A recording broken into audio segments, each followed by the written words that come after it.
The Canon error code B500 indicates that the waste ink absorber is full, which can be caused by a full waste ink container. To resolve this issue, it is necessary to put the printer into service mode.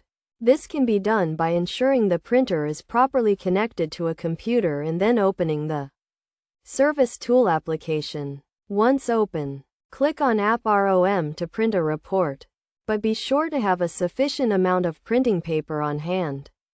It is essential to check the clear in counter and confirm it is set to main. And if not, reset it. Next, check the ink absorber counter and ensure it is also set to main. Locate the counter valve, set it to 0, and click the Set button to save the changes. This process may take some time, so patience is required. After completing the process, click App ROM to print another report and then close the Service Tool application. To confirm the issue has been resolved, check the report for a D value of 0. If the problem persists and cannot be fixed independently, it may be necessary to take the printer to a professional for servicing.